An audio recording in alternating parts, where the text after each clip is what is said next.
Aspire has done a full port of Star Wars Bounty Hunter, the 2002 PlayStation 2 and GameCube classic. A thoroughly competent port can't say what is still a mediocre title, where you play as Jango Fett, catch bounties or kill them, jetpack around, and be frustrated by the poor controls. Aspire has done its best to modernize things, but you can only put so much shine on an older title. Still, if you have fond memories of the original, this port might be for you. So let's get into more detail in the XboxEra review of the new port of Star Wars Bounty Hunter.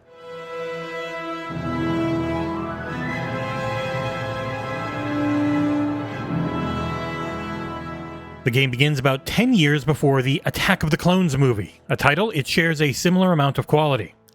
You are famed bounty hunter Jango Fett, and throughout 6 chapters you'll learn more of Jango's backstory, like how he got his ship, or met up with Zam Wessel. The overall narrative of the game is fine, mostly voice acted, and the quality is not too rough given the period in which it was released. There are a lot of tie-ins to the prequel trilogy, especially the clone program that gave Jango his Jesus-like son, who was also his clone, Boba. To modernize the title, Aspire has done an admirable job fully porting it over for new hardware. There's no emulation being done, as the entire game itself is natively running, and I played it on Series X. While the texture work looked a little dated at times, I think it held up well overall. It ran smoothly, looked clean, and was at a high resolution. It was considered a looker back in its day, and as long as you keep your expectations in check for how large a PS2 or GameCube game's levels can actually be, it holds up. There is a new modern control scheme that attempts to do the same with less satisfying results. Jango Fett is a bounty hunter first and foremost. Most levels are small puzzle boxes early on and open up as you go through. It is linear though, and there are designated bounties in each level that require you to mark them before you choose to either catch or kill.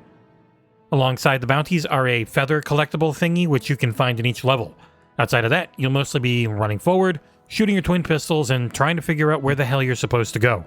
And I know level design is hard, especially when disk space is really limited, and the fancy new 3D models and CD quality audio of the generation were wanting to eat all of it up. Early on, Jango loses his jetpack and has to run around and jump for the first few stages.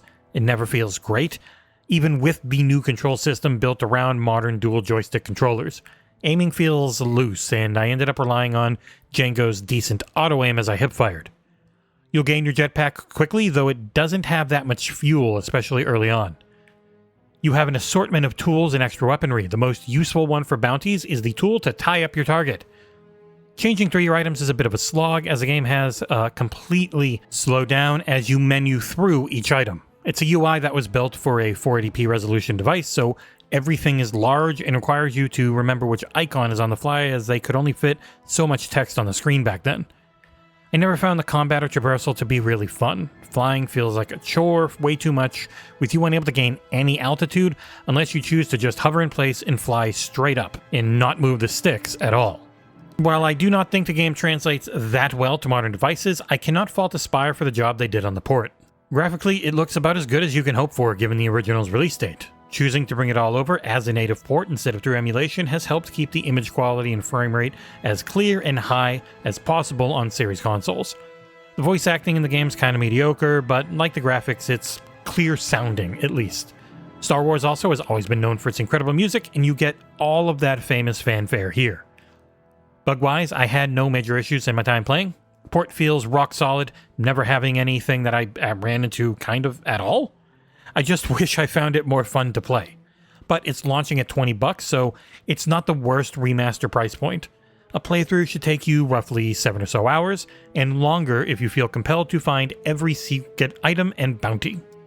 Wrapping things up, Star Wars Bounty Hunter is a competent port of a mediocre title. Aspire's done its best to make the game look and run as well as it can while modernizing the controls. At $20, it'll come down to how nostalgic you're feeling for one of gaming's biggest franchises' more mediocre entries.